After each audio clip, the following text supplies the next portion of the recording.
सालों पहले भानिया राज्य में कर्ण राजा का शासन चलता था। राजा का दिल बहुत साफ था। वो हर त्योहार के दिन लोगों को दान देते थे।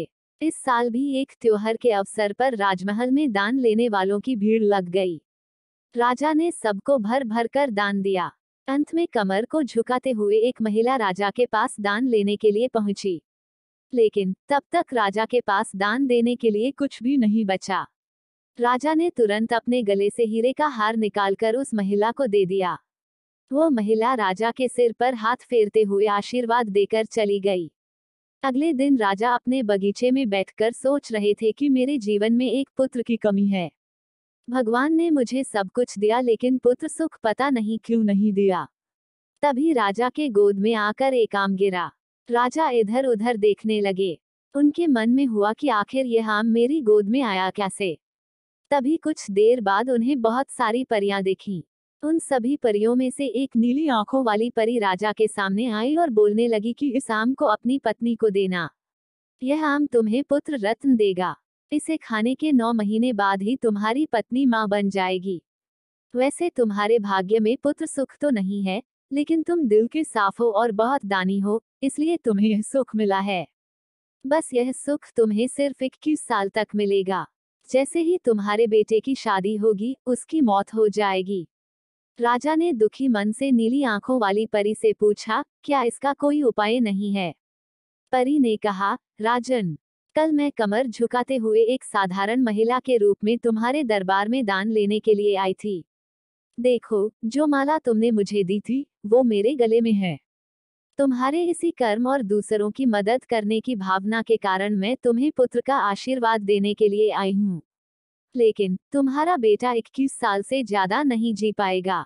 फिर भी तुम उसकी मौत होते ही उसे एक संदूक में डाल देना।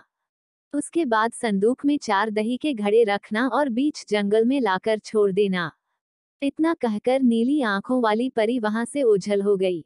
राजा ने महल जाकर सारी बात अपनी पत्नी मैथिली को बता दी और उसे आम खाने के लिए दिया। राजा की पत्नी ने आम खाने के ठीक 9 महीने के बाद एक पुत्र को जन्म दिया। बेटा होने की खुशी में राजा ने बहुत बड़ा जश्न रखा। जश्न के बाद बेटे का नाम देव रखा गया। होते होते राजकुमार देव की उम्र 21 साल की हो गई। उसके विवाह के लिए प्रस्ताव आने लगे। राजा ने एक बुद्धिमान लड़की वत्सला से अपने बेटे की शादी करा दी। शादी के कुछ ही दिनों के बाद नीली आंखों वाली परी की बात सच हो गई और राजा का बेटा देव मर गया। राजा और रानी नीली आंखों वाली परी की बात भूल गए थे। जब देव के अंतिम संस्कार के लिए राजा लोगों के साथ शमशान की ओर बढ़ने लगे, तो राजा को परी की बात याद आ गई। तुरंत राजा ने सबको एक बड़ा सा संदूक और 4 दही के घड़े लाने के लिए कहा। संदूक आते ही राजा ने भारी मन से अपने बेटे को उसमें डाला और दही के 4 घड़े भी रख दिए। उसके बाद राजा ने अपने सैनिकों की मदद से उस घड़े को घने जंगल के बीच में रख दिया। वहां से लौटने के बाद राजा का मन किसी काम में नहीं लगा।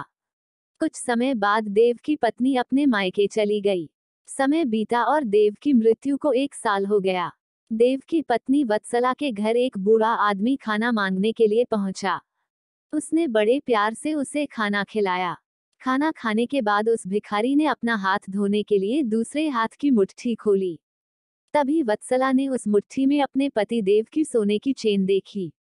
वत्सला ने तुरंत भिखारी से पूछा, आपको यह चेन कहाँ से मिली?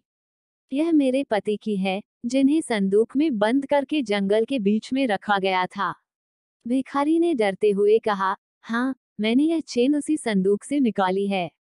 वत्सला ने कहा, आप डरिए मत। मैं सिर्फ उस जंगल तक जाना चाहती हूँ, जहाँ मेरे पति का संदूक रखा है। भिखारी ने कहा, वो भयानक जंगल है, मैं आपको वहां तक नहीं लेकर जा पाऊंगा। हाँ, आप चाहो तो मैं आपको उस संदूक से थोड़ी दूर ले जाकर छोड़ सकता हूँ। वत्सला तेजी से भिखारी के साथ जंगल तक पहुंची। घने जंगल से पहले ही भिखारी वहां से चला गया।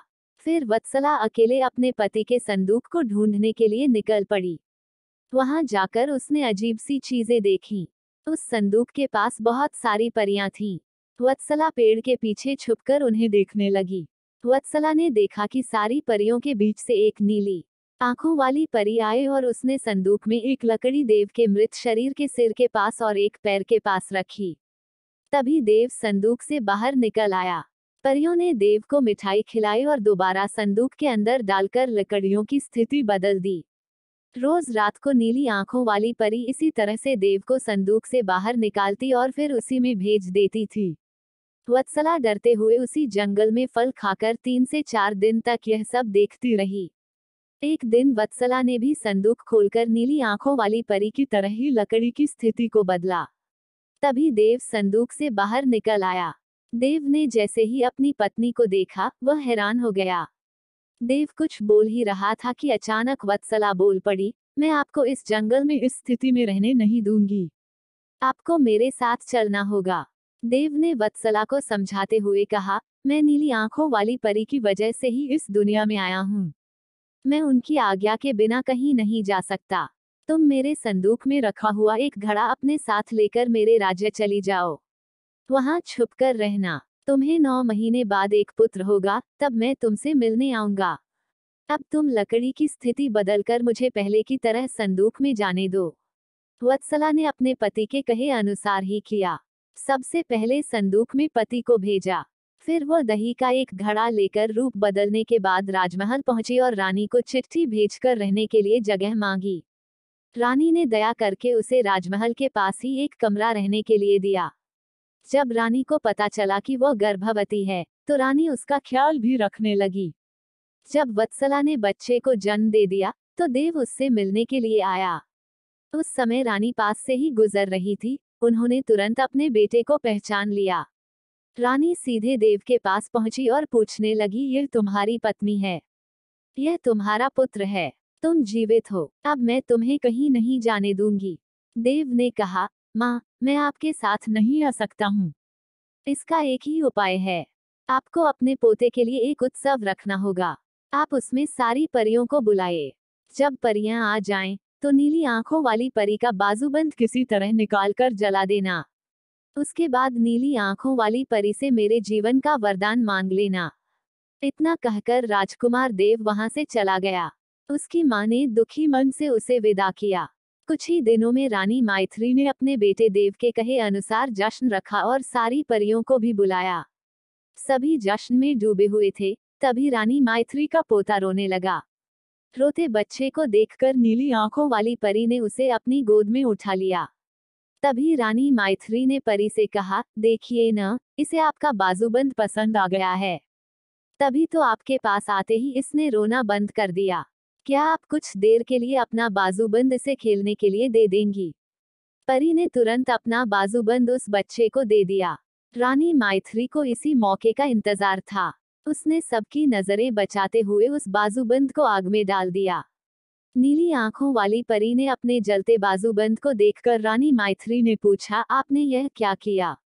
अब हम आपके बेटे देव को अपने पास उस जंगल में नहीं रख पाएंगे।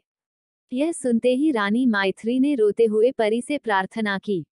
उन्होंने कहा, आपकी कृपा से मुझे बेटा हुआ था। अब आपको ही कृपा करके मेरा बेटा लौटाना होगा।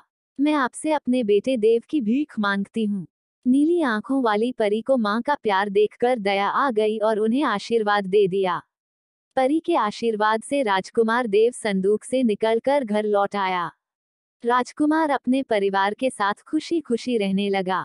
कहानी से सीख, विनम्रता से सबका दिल जीता जा सकता है और सब्र व सही रणनीति से इंसान मुश्किल काम को भी पूरा कर लेता है। आपको हमारी यह स्टोरी कैसी लगी कमेंट करके जरूर बताना। अगर आपने अभी तक हमारे चैनल को सब्सक्राइब नहीं किया तो ऐसी अच्छी कहानी सुनने के लिए हमारे चैनल को सब्सक्राइब करना, वीडियो को लाइक करना और मुझे सपोर्ट करना।